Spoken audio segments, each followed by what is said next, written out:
Friends, being winning is not the same as actually winning the game. The sad thing about chess training is that most players learn how to get a winning position but never learn how to convert it. This is a thinking problem, not a tactics one. In today's video, I will be sharing with you 5 major mistakes that a lot of players make when in winning positions, and make sure you avoid them so that you get the point. Let's begin.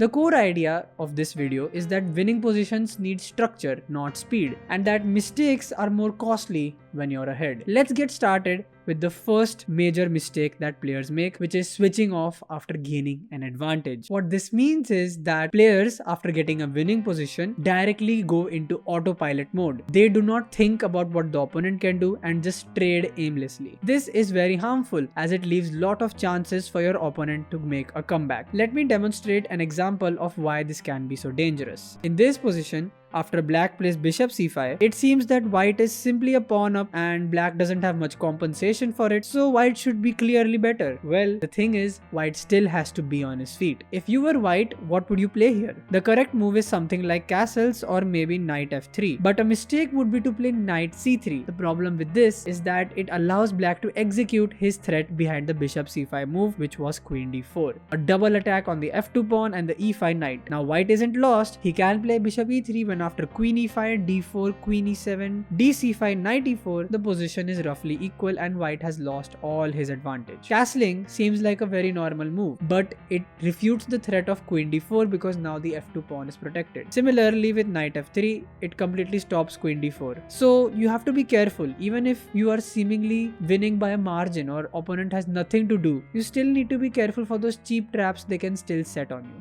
The second idea I want to discuss is not having a conversion plan. See, random moves kill advantages. Think of advantages like a fire. If you don't give them fuel, they eventually die out. There's a simple framework for converting winning position. Improve your worst place piece, restrict the opponent from his active ideas, and simplify last. Trading too early is a very common mistake. I'd like to show you another example in the form of an opening trap. So we have e4, e5, knight f3, knight c6, bishop b5, which is the Roy Lopez, and here after d6, it seems like a natural move, right? d6, you're getting the bishop out, you're securing the e5 pawn. But the thing is, it's a mistake and white can now win material by force after d4 takes and bishop b4 check. If you had played bishop b6, then after d5, bishop a6, bishop a4, the knight is lost. Now after bishop b4 check, there's a tricky move white has to find. Can you pause the video and find it?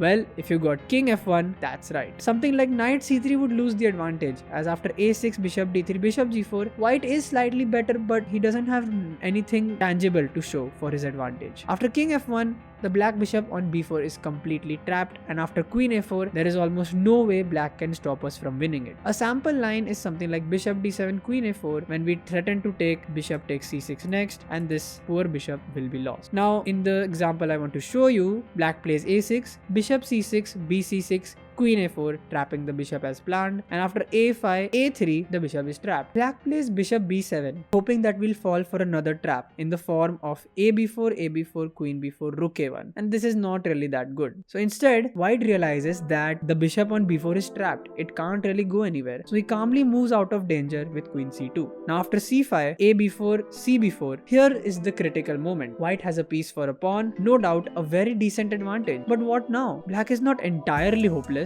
He relies on you to make mistakes. What is the plan here? A very good plan that a lot of people might have suggested is king g1, with the idea of playing h3 and king h2 to secure the king and bring out the rook on h1. A lot of players make the mistake of playing g3, which also has the same idea, but it weakens the light squares, which the black bishop will exploit eventually with f5, and the position is unclear. Also, trying to trade too hastily with e5 will lead to some complication, as you can see in this line, because now it's not really clear how white is going to win. Black is going to make a passer on the a file, and just overall his knights are not feeling too great about the position. So king g1 is the important plan, which is to play h3, king h2, get the rook out. So here we are seeing improve the worst place piece. Now after queen d7 and a few more moves, white manages to get his king on h2, and after f5, white is successfully able to counter and defend with rook e1. Now white can focus on trading his pieces. So what he did, he improved the position of his king. Then he restricted the opponent by not letting letting the black bishop open up, and now he's going to trade. He's going to take ef5 and then offer up some trades and then get to an endgame and win the game like he should have.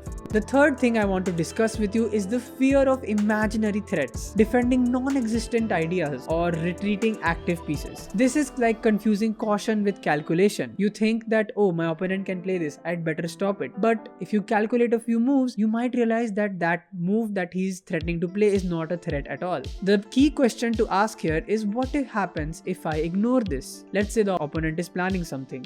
Ask yourself, what happens if I ignore this? If the answer is something very serious, then go ahead and stop it. But if it's not something you can live without, then I don't believe you should waste time and energy stopping a non-existent threat. Again, I have an example to demonstrate this time in the form of a game. So this game was between Anatoly Karpov and Wolfgang Unzicker. So after the opening, which was Roy Lopez, the players have a decent position. White is comfortable in the center, but black is not too bad as well. This is all standard theory. Now, black retreats. This is opening theory, but it sets the tone for the game. As you will see, black plays extremely passively in this game, parrying all of white's non-existent threats, and eventually the last position is quite a sad sight to behold for the black pieces. White plays strongly, counters in black's strong side. Black is stronger on the queen side, so white tries to neutralize black over there. And then after a few moves, after bishop d3, g6, knight g3, rook f, bishop f8, rook a2, c4 was a slight mistake by black. You see, he was scared of the possibility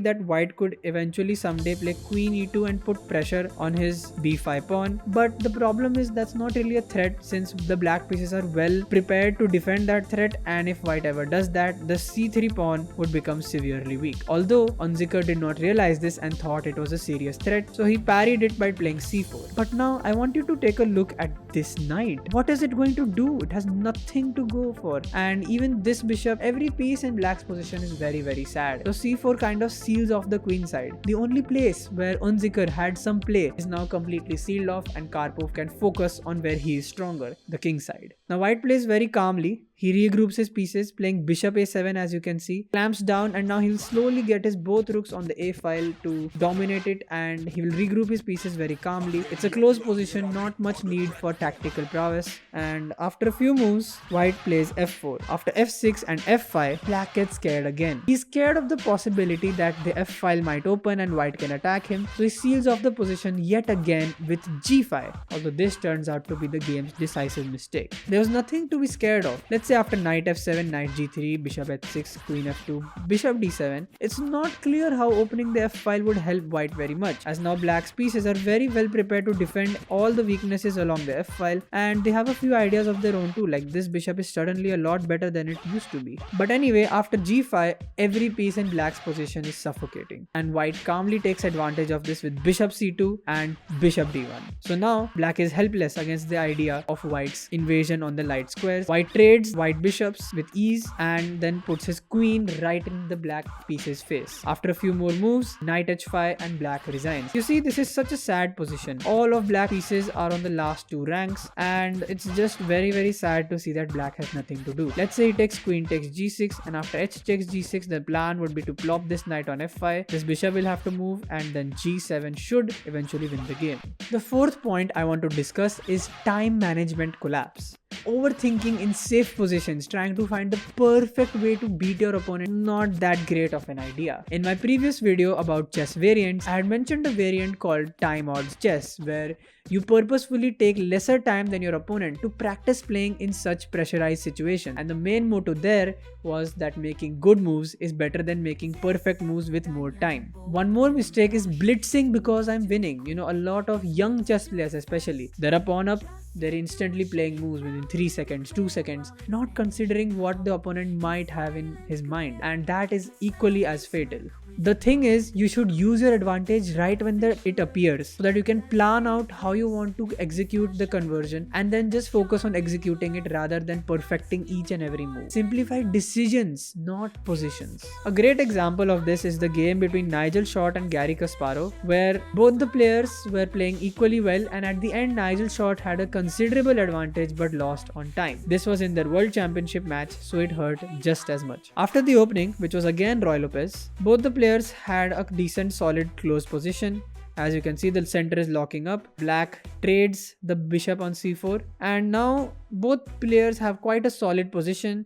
White can target the pawn on d6, but black has the pawn on a5. About defending their weaknesses, Kasparov looks like he has control of the file, but there's nowhere to invade. And after queen c7, pawn on a5 is inevitably going to fall. All he has to do now is parry any white's hope of attack on the king side, and he will have a smooth sailing victory. After bishop g5, rook c8, g4. Here in the last 10 moves, Nigel Short thought a lot, and this is because he was very unsure of how he should go about converting his advantage. Although good moves would have sufficed, he is eventually going to be in severe time trouble, and that will be his demise. hg4, bishop f6, gh3. This is a winning position for Nigel Short because the a5 pawn is going to fall. He's already a pawn up. His king side is pretty solid, equal number of attackers and defenders, but the problem is his time. He has consumed too much time in the last few moves, and that is going to lead to his downfall. After queen g4, rook a8, queen into h3, bishop g7, king g7, rook h4. You can see Kasparov is not exactly aiming for perfect chess, he's aiming for practical chess. He's playing moves that force Nigel Short to spend time thinking on the calculations, which Nigel Short cannot. He's playing practical chess. He's exploiting Nigel Short's time disadvantage. And rook g8, rook h7, king f8, queen g4, king e8. Nigel Short has managed to defend this position perfectly till here, but unfortunately, just before he pressed the clock after making this move, his time ran out and he lost the first game in his world championship with Kasparov, which he went on to lose eventually.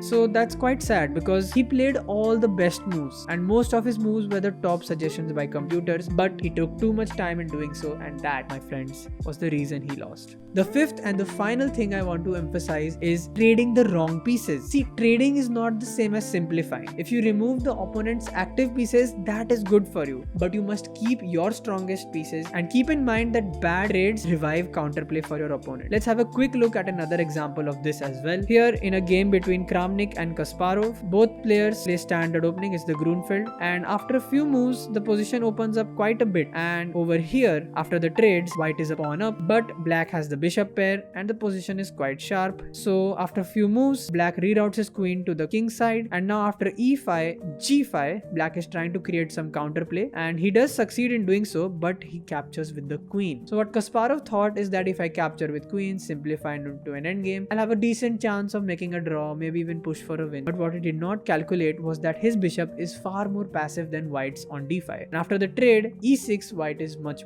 better. Takes, threat is of a discovered check, so black's king has to move and the a6 pawn falls. Now see, white manages to convert this endgame effortlessly without any turbulence at all, and eventually the pressure reaches black's head and he blunders with king e7. Once the rook moves, white is going to play rook e6, collect the bishop and win the game. So here's a conversion checklist that you should ask yourself when you get an advantage. What is the opponent's best counterplay? What is my worst place piece? Can I improve before trading? Am I allowing activity with my moves? Losing one games is a thinking flaw, not talent, as many put it. Fix the process, the results will stabilize. Ask yourself these questions every time you're in a position where you think you're better. I'm pretty sure you won't be missing out on any points. I have added the link of the Leechess study that you just saw in this video, so feel free to check it out and analyze the games deeper yourself. Also, let me know in the comments below some of your own painful throws so that I can see what you guys have been going through. Well, if you like this video, please make sure to like and subscribe. I'm gonna see you in the next one. Goodbye.